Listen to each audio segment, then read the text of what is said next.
The candidates for governor of New York in their last debate before Election Day, the frontrunners, New York Attorney General Andrew Cuomo and Carl Palladino, a developer and activist from Buffalo. The first question out of the gate, how to close the state's $8.2 billion deficit. Name 3 or 4 specific state programs that you would cut and how you would minimize the impact of those cuts on ordinary people. The answers? Similar. Our Medicaid costs are wrought with fraud, waste, and abuse. We're going to have to cut Medicaid, and we're going to have to find savings in education because the taxes are too high. Speaking of too high, candidate Jimmy McMillan says forget the taxes for now. He's all about the rent. I represent the rent that's too damn high party. People are working 8 hours a day and 40 hours a week, and some a third job. His message striking a chord with the audience and with fellow candidates like Charles Barron, a New York City councilman, and Kristen Davis, a former madam linked to disgraced former Governor Eliot Spitzer's transgressions. They agree the cost of living in New York is too darn high, but so is the state's debt, estimated to be $13,000 for every man, woman, and child. But they say cutting won't fix everything. I don't think we should cut. We already cut to the bone. How about a progressive taxation? I'm the only candidate on this stage with a plan to bring in new revenues into the state, which will create new jobs.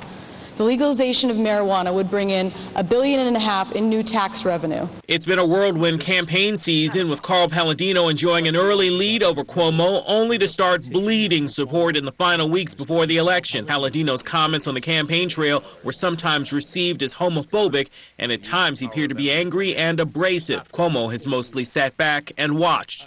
But on how to fix this cash-strapped state, they differ. Cuomo says it's out of control, state spending. Palladino says it's property taxes.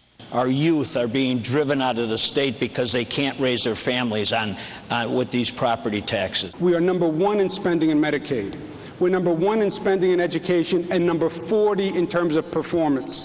In terms of government operations, we have over 1,000 state agencies right now. Daunting issues facing whoever becomes the next governor of New York. For EBRU News, I'm Derek Dennis.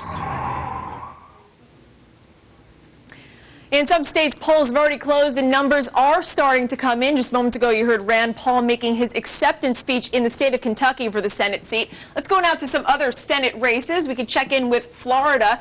Tea Party favorite Marco Rubio with 51% of the vote. The Associated Press is reporting that Marco Rubio has won the state of Florida, the Senate seat, beating Governor Charlie Crist, who ran as an independent in this race, and Kendrick Meek. Let's get out of this and go now to Connecticut, another race we've been following for you closely.